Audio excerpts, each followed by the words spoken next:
Beliefs are what make the difference between a lifetime of joyous contribution and one of misery and devastation.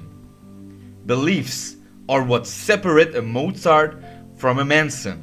Beliefs are what cause some individuals to become heroes, while others lead lives of quiet desperation. What are our beliefs designed for? They are the guiding force to tell us what will lead to pain and what will lead to pleasure. Whenever something happens in your life, your brain asks two questions. First, will this mean pain or pleasure? And second, what must I do now to avoid pain or gain pleasure? The answer to these two questions are based on our beliefs, and our beliefs are driven by our generalizations about what we've learned could lead to pain and pleasure. These generalizations guide all of our actions and thus the direction and quality of our lives. Generalizations can be very useful. They are simply the identification of similar patterns. For example, what allows you to open a door? You look down at a handle and, although you've never seen the specific one before, you can generally feel certain that this door will open if you turn the handle right or left, if you push or pull it. Why do you have to believe this? Simply, your experience of doors have provided enough references to create a sense of certainty that allows you to follow through. Without this sense of certainty, we would virtually be unable to leave the house, drive our cars, use a telephone, or do any of the dozens of things we do in the day. Generalizations simplify our lives and allow us to function. Unfortunately, generalizations in more complex areas of our lives can oversimplify and sometimes create limiting beliefs. Maybe you failed to follow through on various endeavors in a few times in your life, and based on that, you developed a belief that you are incompetent. Once you believe this is true, it can become a self-fulfilling prophecy. You may say, why even try if I'm not going to follow through anyway? Or perhaps you've made a few poor decisions in business or in relationships and have interpreted that to mean you will always sabotage yourself. Or maybe in school you didn't learn as quickly as you thought other kids did, and rather than considering the idea that you had a different learning strategy, you may have decided that you were learning disabled. On another level, isn't racial prejudice fueled by a wholesale generalization about an entire group of people? The challenge with all these beliefs is that they become limitations for future decisions about who you are and what you're capable of. We need to remember that most of our beliefs are generalizations about our past based on our interpretations of painful and pleasurable experiences. The challenge is threefold. First, most of us do not consciously decide what we're going to believe. Second, often our beliefs are based on misinterpretation of past experiences. And third, once we adopt a belief, we forget it's merely an interpretation. We begin to treat our beliefs as if they are realities, as if they are gospel. In fact, we rarely, if ever, question our long-held beliefs. If you ever wondered why people do what they do, again, you need to remember that human beings are not random creatures. All of our actions are the result of our beliefs. Whatever we do, it is out of our conscious or unconscious beliefs about what will lead to pleasure or away from pain. If you want to create long-term and consistent changes in your behaviors, you must change the beliefs that are holding you back. Beliefs have the power to create and the power to destroy. Human beings have the awesome ability to take any experience of their lives and create a meaning that disempowers them, or one that can literally save their lives.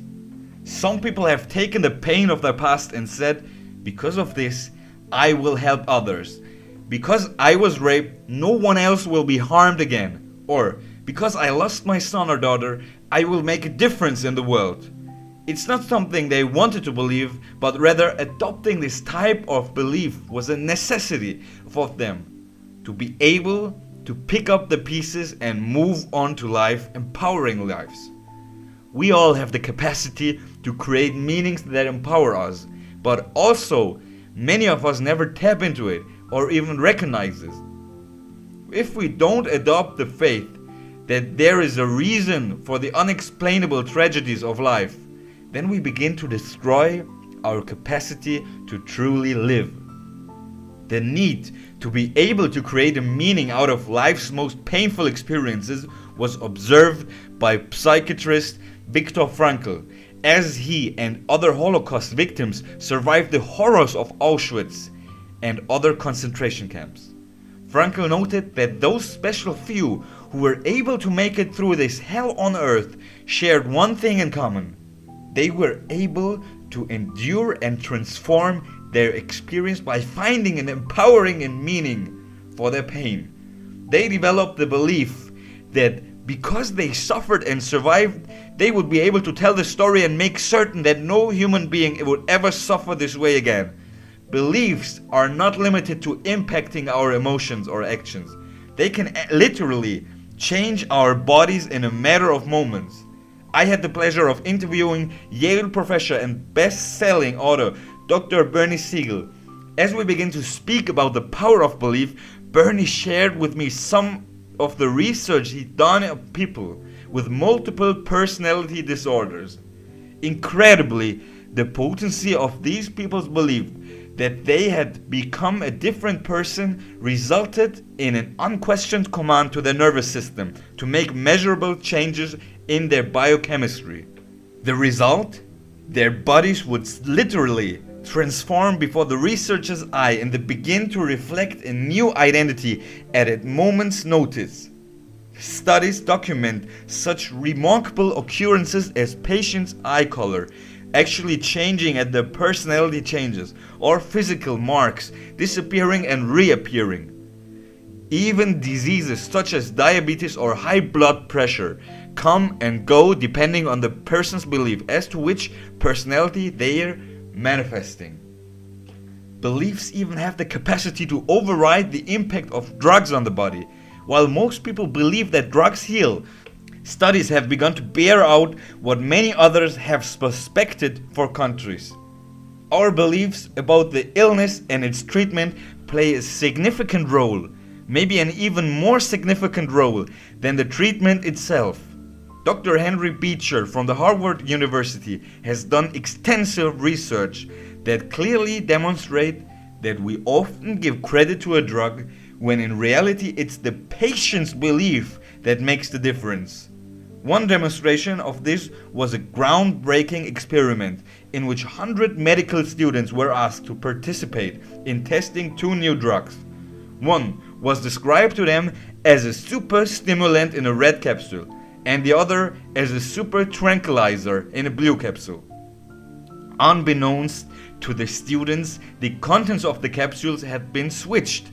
The red capsule was actually a barbiturate, and the blue capsule was actually an amphetamine. Yet half of the students developed a physical reaction that went along with their expectations. Exactly the opposite of the chemical reaction the drugs should have produced in their bodies. These students were not just given placebos, they were given actual drugs, but the beliefs overrode the chemical impact of the drugs on their bodies. As Dr. Beecher later stated, a drug's usefulness is a direct result of not only the chemical properties of the drug, but also the patient's belief in the usefulness and effectiveness of the drug.